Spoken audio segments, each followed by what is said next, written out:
नमस्कार। पिछली बार हमने देखा कि किस प्रकार पुण्य ने अपने भाई को अपने माता पिता के निधन को देखने का और महसूस करने का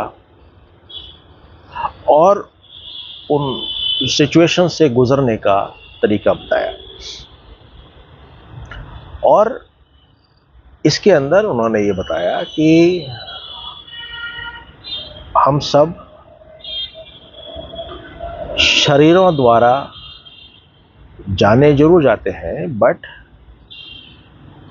हम सब के लिए हर वक्त सब कुछ है। कहीं कोई स्पेशलाइज्ड ट्रीटमेंट किसी के साथ है नहीं,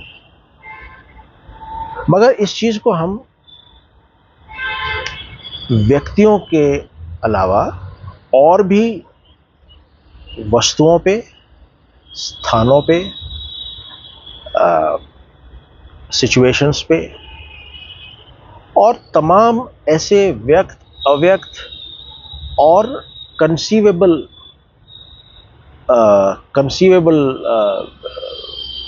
ऑब्जेक्ट्स, विषय, उन सारों तक इस चीज को हम विस्तार दें, क्योंकि इस विस्तार के कारण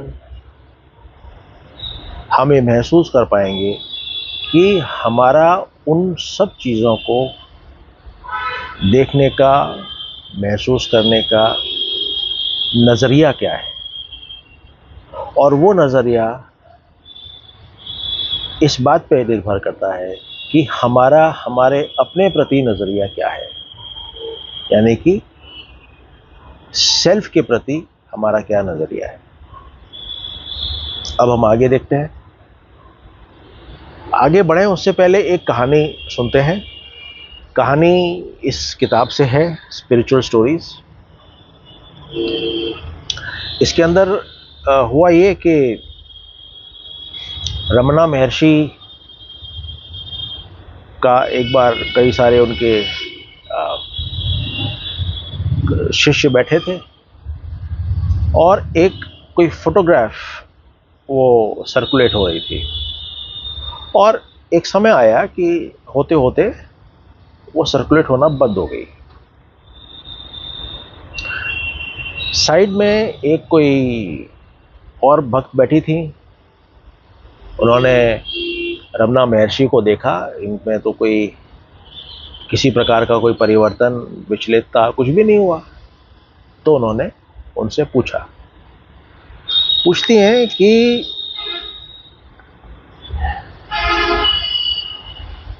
आपने अभी ये सब चीजें देखी और ये सब देखने के बाद जब आपने पाया कि वो एकाएक वो गायब हो गया, तो उस पर आपकी क्या प्रतिक्रिया है? तो रमना महर्षि कहते हैं कि क्या आपका मतलब उस मदुरई के टेम्पल की जो फोटोग्राफ है उससे है, जो कि अभी थोड़ी देर पहले तक सभी के हाथों में सर्कुलेट हो रही थी और किन्हीं कारणों से वो किसी किताब के किसी पन्ने के बीच में लुप्त हो गई?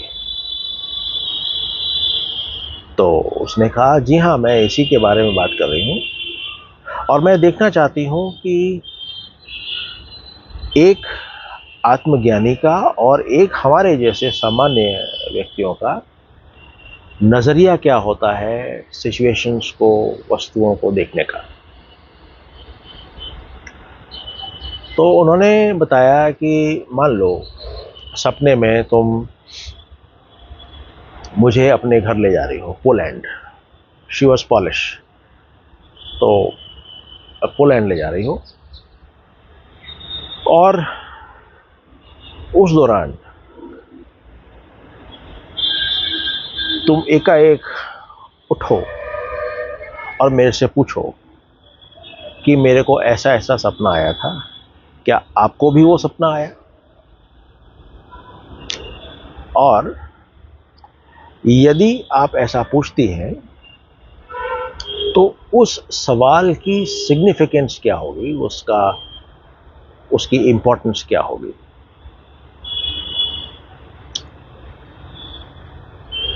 तो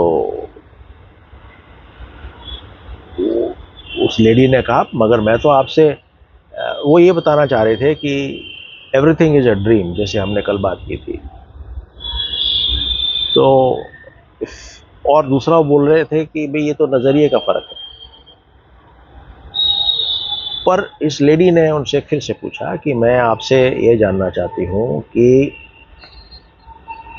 वो जो फोटो डिसअपियर हुई है, उस पूरे वाक़ये के ऊपर आपका क्या कहना है। तो उन्होंने कहा, फोटो को देखना, उसका एकाएक गायब हो जाना, और आपका ये सवाल, ये सारे के सारे मन की उपज है। यानी कि मन ही इन सब को जन्म दे रहा है, अदरवाइज ये सब चीज़ें हो रही हैं। और इस चीज़ के लिए मैं आपको एक पुराण की कोई एक स्टोरी सुनाता हूँ। तो उन्होंने कहा कि एक बार राम जी, जब उनकी सीता को हरण हो गया था, तो राम बड़े विचलित रूप से इधर उधर वन में भटक रहे थे, देख रहे थे। तो ऊपर से पार्वती जी और शिव जी दोनों बैठे हुए थे। बोलते हैं, देखो, आप तो कहते हैं कि ये राम जो है ये सेल्फ रियलाइज्ड है, आत्मबोध है इनको, पर ये तो मुझे नहीं लगता इसको देख करके कि भाई ये आत्मज्ञानी है। तो शिव जी बोलते हैं, ठीक है, तुम जाओ और अपने आप परीक्षा लो। तो पार्वती जी आई और सीता के वेश में आई, और बिल्कुल हूबहू वैसा ही उनका अपीयरेंस था। मगर राम ने उनको देखा और देखते हुए चले गए आगे। जब वो आगे चले गए तो बस इतनी कहानी उन्होंने बताई। मगर वो उसके जो डिवोटी है उसके समझ में नहीं आई। तो उसने फिर पूछा, तो उसके ऊपर उन्होंने बताया कि राम उस शरीर वाली सीता को नहीं ढूंढ रहे थे, और यदि उसको ढूंढ रहे होते तो जब पार्वती जी उनके सामने आई तो वो उनको ही सत्य मान लेता। मगर उन्होंने, क्योंकि वो सीता के शरीर को नहीं देख रहे थे, इस कारण से उनको देखते हुए भी वो आगे चल गए कि this is not what I want. उनके लिए सीता का उनके उनके आश्रम में होना, सीता का वहां से गायब होना, और पार्वती का प्रकट होना, ये सारी चीजें एक अनरियलिटी थी, एक मन की उपज थी। और फिर उसके बाद में उन्होंने बताया कि क्या अब तुम समझ रही हो कि मैं उस फोटो को कैसे देखता हूं।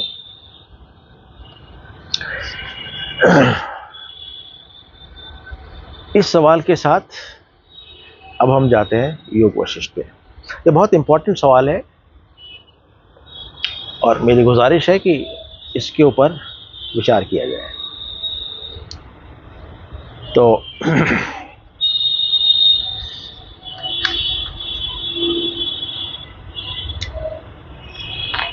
एक बहुत ही अच्छी चीज योग वशिष्ठ में इन्होंने बताई है, और वो ये है कि जब पुण्य अपने भाई को बता रहा था कि पिताजी क्या थे, माताजी क्या थे, आपके कितने रिलेटिव्स थे, उनके कितने रिलेटिव्स रहे होंगे, तो जाहिर है आप सबके लिए तो रो नहीं सकते हो, और रोने की जरूरत भी नहीं है।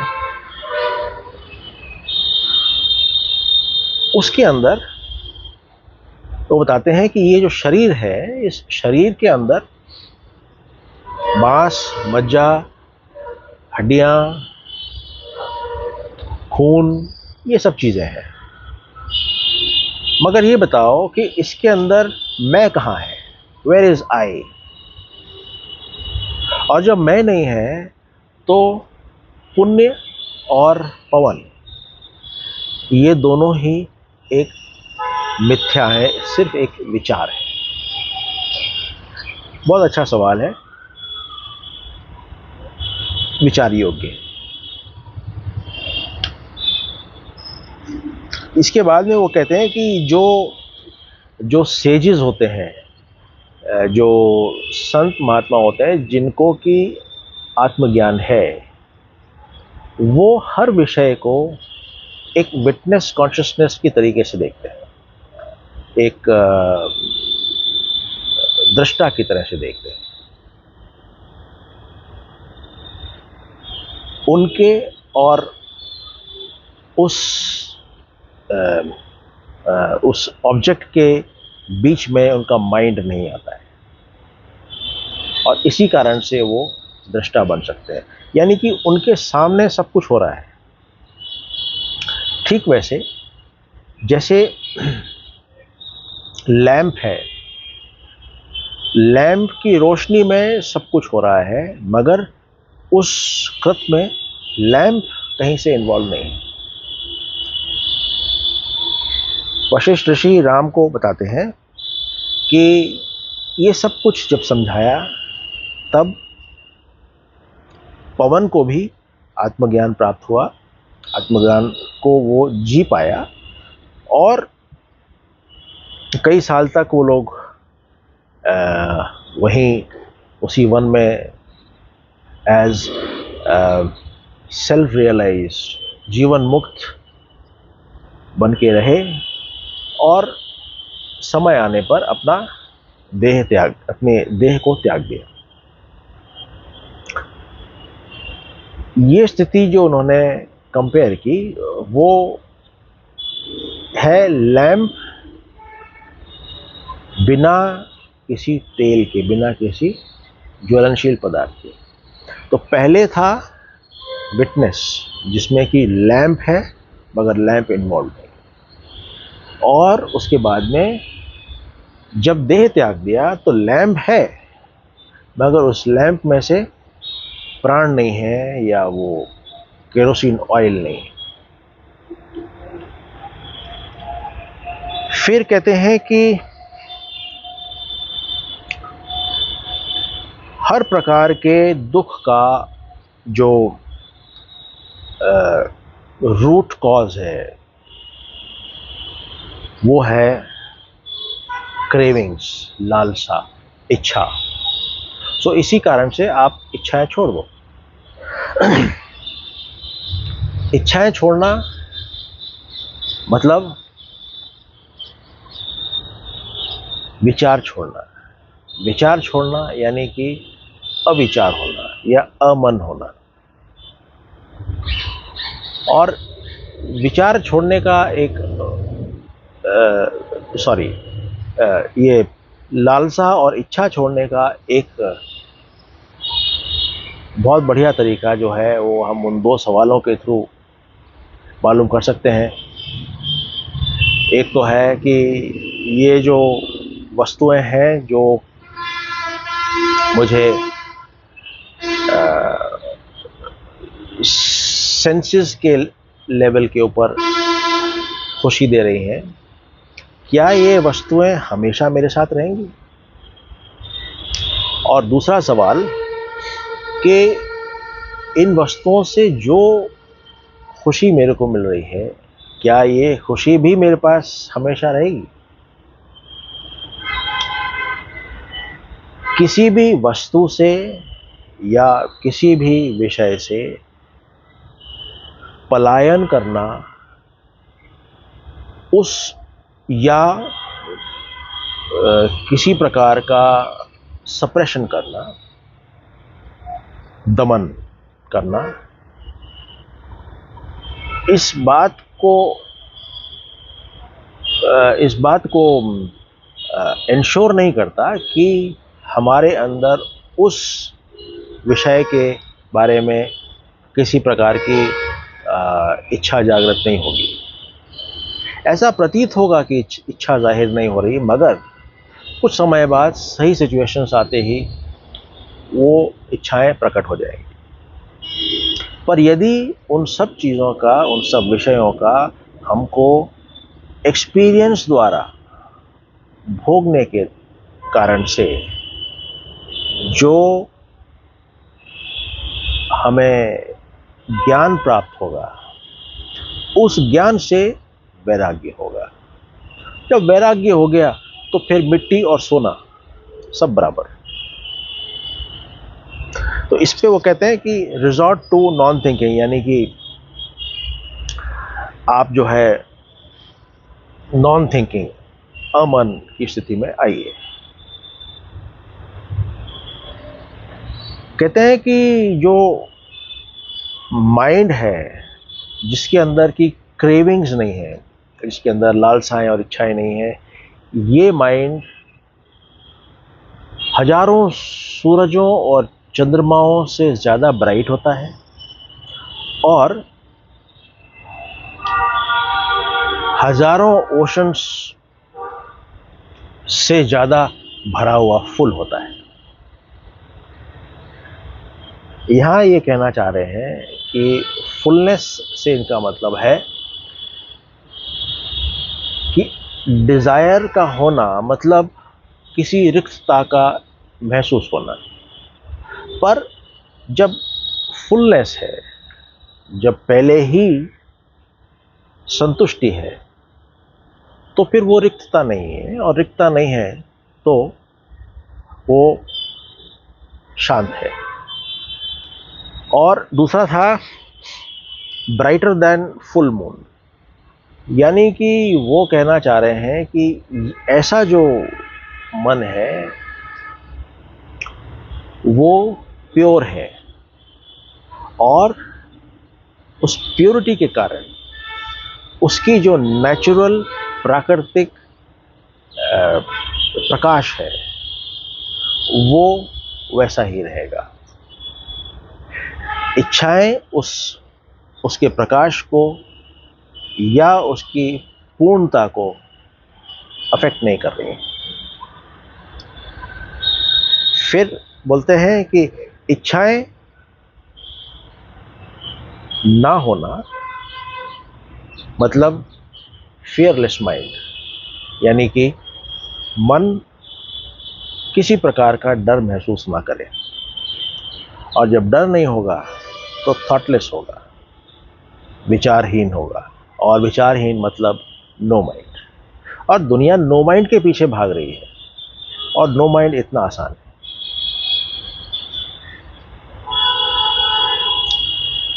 कुल मिला के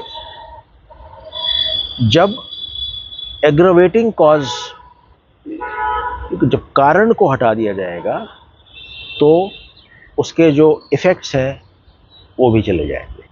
मन को हटा दिया तो उसके जो भी इफेक्ट्स होंगे वो सब चले जाएंगे, और पीस ऑफ माइंड रेस्टोर होगी। रेस्टोर होने का मतलब पीस ऑफ माइंड थी, हमारे सेंसेस के कारण हम विचलित हुए, माइंड विचलित हुआ, मगर उस ज्ञान के कारण वापस से वो पुरानी जो पीसफुल स्टेट थी वो रेस्टोर हुई, वापस से पुनर्स्थापित हुई। आज इतना ही, शुक्रिया।